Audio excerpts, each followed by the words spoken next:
மாணவ செல்வங்களே, இந்த இப்போ நம்ம பார்க்க போகிறது வந்து பிக் கொஸ்டின்ஸ்.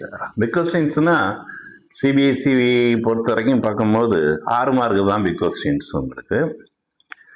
இப்போ இந்த 27th சம் தான் இப்போ பார்க்க போகிறோம். இதை பற்றி நேற்று வந்து இந்த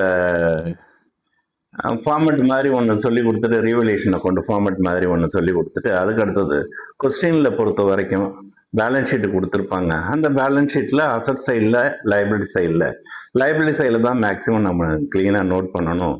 அதை என்னென்ன நோட் பண்ணணுன்றதை வந்து நேற்று வந்து உங்களுக்கு சொன்னேன். அதாவது போன வீடியோவில் வந்து உங்களுக்கு சொன்னேன். இப்போ பொறுத்த வரைக்கும் பார்க்கும்போது இந்த 27வது சம்மு எல்லாருமே வந்து புக்கு எடுத்து வச்சுக்கிங்க. ஏன்னா வந்து அதுதான் மிக முக்கியம். அந்த 27th சம்மை எடுத்துக்கிட்டு நான் சொல்கிற மாதிரி லைபிலிட்டி சைடில் என்னென்ன கொடுத்துருக்காங்க, என்னென்ன சிஎஸ் சொல்கிறனோ அதை அப்படியே வந்து நீங்கள் வந்து கையில் பென்சில் ஒன்று வச்சுக்கிங்க. பென்சிலால் வந்து மார்க் பண்ணிக்கிங்க. எதை மார்க் பண்ண சொல்கிறனோ அதை மார்க் பண்ணிக்கிங்க. டிக் வேணாலும் போட்டுக்குங்க, பாயிண்ட் அவுட் பண்ணி பாயிண்ட் வேணாலும் வச்சுக்கிங்க. அது உங்கள் இஷ்டம் அந்த மார்க் பண்ணுறது. இப்போ கொஸ்டின் படிக்கிறேன், எல்லாம் கேர்ஃபுல்லாக பாருங்கள்.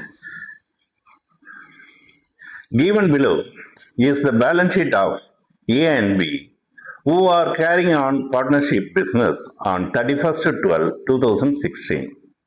அப்போ கொஸ்டினில் பொறுத்த வரைக்கும் ஏபியினுடைய பேலன்ஸ் ஷீட்டு 31st December 2016 உள்ளது நமக்கு கொடுத்துருக்காங்க. அடுத்தது A and B share profit and losses in the ratio of 2:1. அவங்களுடைய ரேஷியோ வேற கொடுத்துருக்காங்க. இதுதான் ஓல்டு ரேஷியோ உங்களுக்கு 2:1. இதை அண்டர்லைன் பண்ணி வச்சுக்கிங்க. ஏன்னா இதில் தான் வந்து நம்ம ஓல்டு பார்ட்னருக்கு பொறுத்த வரைக்கும் வந்து என்னென்னத்தை பிரித்து கொடுக்குறோமோ அதை எல்லாமே இந்த ரேஷியோ விதம் தான் நீங்கள் பிரித்து கொடுக்கணும். அதுக்கு அடுத்தது balance sheet of A and B as at March 31st 2016. அப்போ வந்து உங்களுக்கு பொறுத்த வரைக்கும் வந்து 31st March 2016 பேலன்ஸ் ஷீட் கொடுத்துருக்காங்க. இந்த கொஸ்டினில் வந்து ஒரு பெரிய தவறு என்னன்னா, செகண்ட் லைனில் இப்போ படித்தேன் பாருங்களேன், ஃபர்ஸ்ட் லைன் படித்தேன், செகண்ட் லைனில் பிஸ்னஸ் ஆன் 31st 12 சொல்லி கொடுத்துருக்காங்க. அந்த 12 வந்து நீங்கள் மார்ச்னு சொல்லி மாற்றிக்கிங்க, அதாவது 3வது மாதம்னு சொல்லி மாற்றிக்கிங்க. ஏன்னா இங்கே பொறுத்த வரைக்கும் நமக்கு டேட் பொறுத்த வரைக்கும் 31st மார்ச்னு சொல்லி கொடுத்துருக்காங்க. இப்போ மேலே டிசம்பர்னு சொல்லி கொடுத்துருக்காங்க. அந்த டிசம்பரை வந்து நீங்கள் என்ன பண்ணிக்கிங்க, கரெக்ஷன் பண்ணிக்கிங்க. 03 அந்த 12 எடுத்துட்டு 03ன்னு சொல்லி மார்க் பண்ணிக்கிங்க. இதுக்கு அடுத்தது கொஸ்டின் பேலன்ஸ் ஷீட்ல லைபிலிட்டி சைடில் நேற்று சொன்ன நோட் பண்ண வேண்டியது capital, general reserve, reserve fund, profit and loss. Profit and loss account சொல்லி கொடுத்துருப்பாங்க. அப்படி இல்லைன்னா profit and loss appropriation account சொல்லி கொடுத்துருப்பாங்க. இது லைபிலிட்டி சைடில் ப்ராஃபிட் அண்ட் லாஸ் அக்கௌண்ட் சொல்லி வந்திருந்தாவே என்ன அர்த்தம் கொடுக்குதுன்னா ப்ராஃபிட் தான் கொடுக்கும் உங்களுக்கு. இப்போ அது ஒன்று பார்க்கணும். அதே மாதிரி ஒர்க் அண்ட் காம்பன்சேஷன் கொடுத்துருக்காங்களா, ஏதாவது ஃபண்டு கொடுத்துருக்காங்களான்னு சொல்லி பார்க்கணும். இப்போ இந்த சம்மில் பொறுத்த வரைக்கும் 27வது சம் 27th சம்மில் லைபிலிட்டி சைடில் பில்ஸ் பேயபிள் கொடுத்துருக்காங்க, கிரெடிட்டார்ஸ் கொடுத்துருக்காங்க, அவுட்ஸ்டாண்டிங் எக்ஸ்பென்சஸ் கொடுத்துருக்காங்க, கேபிட்டல் கொடுத்துருக்காங்க. அப்போ நான் சொன்னதில் ஒன்னே ஒன்று தான் இருக்குது. என்ன இருக்குன்னா கேபிட்டல் மட்டும்தான் இருக்குது.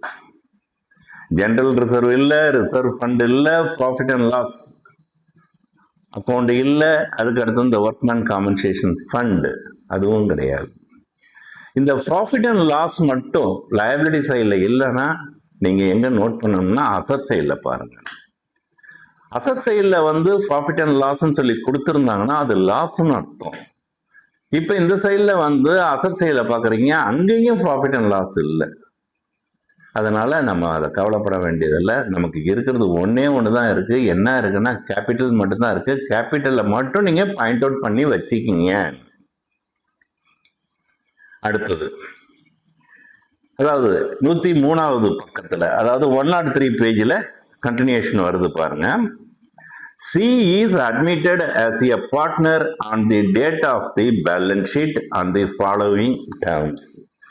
புதிய கூட்டாளியா யாரை சேர்த்துக்கிறீங்கன்னா சி. எந்த கணக்காக இருந்தாலும் சரிதான், பேலன்ஸ் ஷீட்டுக்கு கீழே லைன்ல தான் உங்களுக்கு பொறுத்த வரைக்கும் அது அட்மிஷனா, அதாவது 2வது பாடமா, அல்லது 3வது பாடத்துல ரிட்டையர்மெண்ட்டா, அல்லது டெத் ஆஃப் எ பார்ட்னரா, 4வது பாடத்துல டிசொல்யூஷன், அது எப்படி கொடுத்துருப்பாங்கன்னா டிசால்வ்னு சொல்லி கொடுத்துருப்பாங்க. இதை ஃபைண்ட் அவுட் பண்றதே நீங்க என்னன்னா கொஸ்டின் கொடுத்துருக்க பேலன்ஸ் ஷீட் டோட்டல்லாம் முடிஞ்ச பிறகு கீழே அங்கதான் நீங்க வெரி இம்பார்ட்டன்ட் நோட் பண்ண வேண்டியது. இப்ப நமக்கு இந்த இது பொறுத்த வரைக்கும் செகண்ட் சாப்டர், அதாவது சி இஸ் அட்மிட்டட், அதை அண்டர்லைன் பண்ணிக்கிங்க. அடுத்தது கீழே 1வது, C will bring in rupees 1 lakh as his capital. C வந்து எவ்வளவு அமௌண்ட் கொண்டு வராருன்னா 1 லட்சம் ரூபாய் பணமா கொண்டு வராரு. and rupees 60,000 as a share of goodwill for 1/4 share of the profit. அவருக்கு கிடைக்கக்கூடிய ஷேர் ஆஃப் ப்ராஃபிட்ல 1/4 குட்வில் அமௌண்ட்டா, அதாவது பிரீமியம் ஃபார் குட்வில் அமௌண்ட்டா கொண்டு வராரு. எவ்வளவு அமௌண்ட் கொண்டு வராருன்னா 60,000 ரூபாய் கொண்டு வராரு. இதையும் நீங்க புள்ளி வச்சுக்கிங்க. அதாவது நியூ பார்ட்னர் கொண்டு வரக்கூடிய கேபிட்டல் அமௌண்ட், அதே மாதிரி நியூ பார்ட்னர் கொண்டு வரக்கூடிய பிரீமியம் ஃபார் குட்வில் அமௌண்ட் கீழே அட்ஜஸ்ட்மெண்ட்ஸ்ல கொடுத்துருந்தாங்கன்னா நீங்க புள்ளி வச்சுக்கணும். அப்ப புள்ளி வச்சுக்கிறது ஓவர் ஆயிடுச்சு போச்சு. பேலன்ஸ் ஷீட்ல நீங்க புள்ளி வைக்க வேண்டியது லைபிலிட்டி சைட்ல நிறைய இருந்தது சொன்னேன். ஆனா வந்து ஒண்ணு தான் இருந்தது. என்ன இருந்தது? கேபிட்டல் மட்டும்தான் இருந்தது. அதனால கேபிட்டல் மட்டும் புள்ளி வச்சிங்க. அதுக்கு அடுத்தது, அதுக்கு கீழே நியூ பார்ட்னர் பொறுத்த வரைக்கும் கொண்டு வரக்கூடிய கேபிட்டல் அமௌண்ட், அதே மாதிரி கொண்டு வரக்கூடிய பிரீமியம் ஃபார் குட்வில் அமௌண்ட்டுக்கு இருந்ததுன்னா அதையும் நீங்க என்ன பண்ணி வச்சுக்கணும்? புள்ளி வச்சுக்கணும். இது முடிஞ்சு போச்சு. இதுக்கு அடுத்தபடியாக நீங்க புள்ளி வைக்க வேண்டிய தேவையில்லை. எல்லாமே பாத்தீங்கன்னா ரீவேல்யூஷன் சம்பந்தப்பட்டது தான் கொடுத்துருப்பாங்க. ரீவேல்யூஷன் சம்பந்தப்பட்டது கொடுக்கும் போது ப்ராஃபிட் ஐட்டமா இருந்ததுன்னா பின்னு சொல்லி மார்க் பண்ணிக்கிங்க. அதே மாதிரி லாஸ் ஐட்டமா இருந்ததுன்னா எல்லுன்னு சொல்லி மார்க் பண்ணிக்கிங்க. இப்ப 2வது அட்ஜஸ்ட்மெண்ட்ஸ் படிக்கிறேன் பாருங்க. Plant is to be appreciated, underline பண்ணிக்கிங்க. அப்ரிசியேட்டட்னா அதிகரிக்குது. அப்ப பிளான்டினுடைய வேல்யூ வந்து அதிகரிச்சதுன்னா நம்மளை பொறுத்த வரைக்கும் ப்ராஃபிட்டபிள். எவ்வளவு அமௌண்ட் இருக்குன்னு சொல்லியிருக்காங்கன்னா 1,20,000 ரூபாய் இருக்குன்னு சொல்லியிருக்கோம். அதாவது plant is to be appreciated to rupees 1,20,000. உடனே என்ன பண்றீங்க? கொஸ்டின் பேலன்ஸ் ஷீட்ல அசட் சைட்ல பிளான்ட் உடைய வேல்யூ பாருங்க. அங்க கொடுத்திருக்கிறது 1 லட்சம் ரூபான்னு சொல்லி கொடுத்திருக்காங்க. ஆனா கீழே அட்ஜஸ்ட்மெண்ட்ஸ்ல வந்து அப்ரிசியேட்டட்ல பொறுத்த வரைக்கும் பார்க்கும்போது 1,20,000 சொல்லி கொடுத்திருக்காங்க. எவ்வளவு வேல்யூ இன்க்ரீஸ் ஆயிருக்கு? 20,000 rupees இன்க்ரீஸ் ஆயிருக்கு. இது உங்களுக்கு பொறுத்த வரைக்கும் ஒரு ப்ராஃபிட்டபிள் ஐட்டம்ஸ். அதனால பின்னு சொல்லி மார்க் பண்ணிக்கிங்க. அந்த value of building is to be appreciated by 10%. அப்ப பில்டிங் உடைய வேல்யூ வந்து 10% வந்து மதிப்பு அதிகரிச்சிருக்கு. இப்ப பர்சன்டேஜில் கொடுத்துருந்தாங்கன்னா நீங்க கொஸ்டின் பேலன்ஸ் ஷீட்ல பில்டிங் உடைய வேல்யூ பாக்குறீங்க. எவ்வளவு அமௌண்ட் கொடுத்துருக்காங்கன்னா 1,50,000 கொடுத்துருக்காங்க. இப்ப அந்த 1,50,000ல 10% சொல்லி ஃபைண்ட் அவுட் பண்ணீங்கன்னா 15,000 ஃபைண்ட் அவுட் பண்ணுவீங்க. இதுவும் உங்களுக்கு பொறுத்த வரைக்கும் ப்ராஃபிட்டபிள். அப்ப இந்த 2வது இது அட்ஜஸ்ட்மெண்ட்ஸ்ல கொடுத்துருக்கிறதுல ரெண்டுமே ரீவேல்யூஷன் சம்பந்தப்பட்டதுல ப்ராஃபிட் ஐட்டம்ஸ். அடுத்தது 3வது, stock is found over valued by ₹4,000. ஸ்டாக்கினுடைய மதிப்பு வந்து 4,000 ரூபாய் ஓவர் வேல்யூன்னு சொல்லி கொடுத்துட்டாங்க. ஓவர் வேல்யூன்னா நம்ம மதிப்பு அதிகமா போட்டோம், அதை நம்ம குறைக்கணும். அப்ப இது ஒரு லாஸ் ஐட்டம்ஸ், எல்லுன்னு மார்க் பண்ணிக்கிங்க. A provision for doubtful debts is created at 5% on debtors. Provision for doubtful debts created வந்ததாவே உங்களை பொறுத்த வரைக்கும் மேக்சிமம் பார்த்தீங்கன்னா லாஸ் தான். ப்ரொவிஷன் ஃபார் டவுட்ஃபுல் டெப்ஸ் வந்து சில சமயத்தில் பொறுத்த வரைக்கும் வந்து ப்ராஃபிட் ஐட்டமாக வரும். அது எப்போ வரும்னா ப்ரொவிஷன் ஃபார் டவுட்ஃபுல் டெப்ஸ் டிக்ரீஸ்ன்னு சொல்லி கொடுத்துருப்போம். அந்த மதிப்பு வந்து உங்களுக்கு குறைஞ்சா உங்களுக்கு பொறுத்த வரைக்கும் அது ப்ராஃபிட் ஐட்டம்ஸ். ஆனால் மேக்சிமம் அது வந்து சம்பளை பொறுத்த வரைக்கும் ரொம்ப ரேர்னு வச்சுக்கிங்களேன். ஆனால் இங்கே பொறுத்த வரைக்கும் ப்ரொவிஷன் ஃபார் டவுட்ஃபுல் டெப்ஸ் அப்படின்னு அந்த பர்சன்டேஜ் 5% சொல்லி பார்த்துட்டாவே அது ஒரு லாஸ் ஐட்டம்ஸ். உடனே அதை எப்படி கண்டுபிடிக்கணும்னா கொஸ்டின் பேலன்ஸ் ஷீட்ல அசட் சைட்ல சன்ட்ரி டெட்டார்ஸ் அமௌண்ட் எவ்வளவு கொடுத்துருக்கான்னு சொல்லி பாக்குறீங்க. 60,000 ரூபாய் 60,000 கொடுத்துருக்காங்க. அதுக்கு 5%னா 3,000 rupees லாஸ். அடுத்தது அஞ்சாவது adjustments. Creditors was unrecorded to the extent of rupees 1000 rupees. 1000 ரூபாய் மதிப்பை வந்து எக்ஸ்டெண்ட் பண்ணிட்டாரு.